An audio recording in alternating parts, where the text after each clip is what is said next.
After 500 years of the Night of Sorrows, after over 30 months of the commemoration of the independence of Mexico, a country I like a lot and admire, and which I visited a couple of years ago, I want to share this magazine with you. World Facts, great reportages on world history. This whole issue is about the conquest of Mexico, a historic, bloody epic which ended with the destruction of the fabulous Aztec Empire. It is impressive to follow Hernán Cortés's itinerary. Resentment at the Conquest, a history of courage and blood. This is a statue of Hernán Cortés, the conqueror, in Cuernavaca, near Mexico City. I saw this fresco Cuauhtémoc by David Alfaro Siqueiros. Here in the index there are a number of reportages on the Mexica or Aztecs and the conquest. Chronology since 820 AD, when, according to the legend, they left Aztlan, until 1547, when Cortés died. The enigma of primitive Mexico. Well, we need to remember this issue is from 1970, so there have been so many theories before and after that time. Yes, I also saw this sculpture, the Eagle Knight. I also climbed the Pyramid of the Sun in the sacred city of Teotihuacan. The Stone of the Sun, formerly called Aztec Calendar. It's a pity I didn't film it, but I took photos, one of the masterpieces of the museum. The Odyssey of the Discovery, glory and blood, certainly. The bloody epic of the conquest of Mexico. The Spaniards in the Empire of Moctezuma.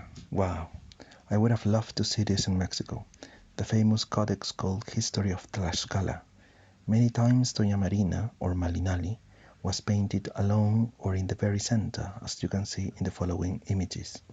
Xicoténcatl the Young introduces himself to Cortés.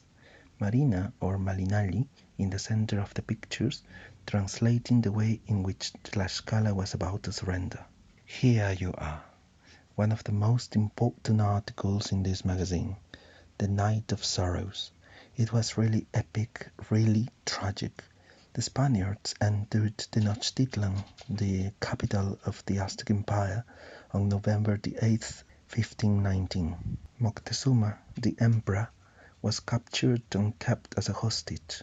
The omens of the conquest. Yes, I remember reading this in a book called The Broken Spears by Mexican anthropologist and historian Miguel León Portilla. And the sad fall of Tenochtitlan. They fought in every house, in every street. The inhabitants ended up eating the straws inside their adobes.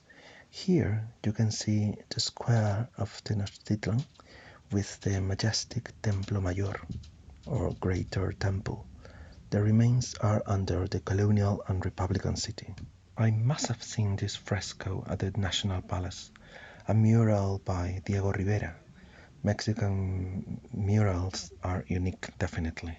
Lights and Shadows of Hernán Cortés, a character so admired and hated. Look at this painting, Malinche, or Doña Marina, and Cortés. I guess they represent the union which gave origin to a mestizo Mexico. Was it like this? Moctezuma the weak, Cuitláhuac the just, and Cuauhtémoc the strong? Was Moctezuma fearful and a coward, as traditionally has been thought of? I think that nowadays that vision of him is being questioned. Wow, I saw this painting at the National Museum of Art when Cuauhtémoc got his feet burned. The Aztecs, their gods, their ceremonies, the human sacrifices. And those names of their gods, so exotic to my Peruvian ears. Tezcatlipoca, Chalchiuhtlicue, or Huitzilopochtli, their main god. The Spaniards in a New World. This is the Tlatelolco Market, a mural by Diego Rivera at the National Palace. And a new society is born, the beginning of the Viceroyalty of New Spain. Unlike Peru, New Spain had a Spanish name. A little history of a great feat. You can see a picture of the great city of Mexico over the ruins of the magnificent Tenochtitlan, so different from Cusco, which lost its status of capital city. The codex called History of Tlaxcala again. I have always been attracted by that art, those documents from both pre-Columbian and colonial times. At university, I read an article in which Incan abstract art was compared to that almost Baroque art of the Aztecs, the tithe of evangelization. How some Aztec gods were replaced by Catholic virgins or saints in a curious syncretism. The trace of the conquest, the route the conquistadors took seen 4 centuries later. Places like Tlaxcala or Cholula, the awe-inspiring Cathedral of Mexico City. I still remember when I entered this temple and was amazed by so much luxury and such dimensions, one of the masterpieces of colonial architecture indeed. But indigenous art has kept inspiring Mexican artists. Here you can see a statue of Coatlicue, one of the main attractions of the Museum of Anthropology, one of my favorite works of Mexican art. So I want to greet Mexican people after 500 years of the Night of Sorrows, that birth, so tragic yet so glorious of Mexico, that mestizo country. You're a great country, widely admired. And yes, long live Mexico.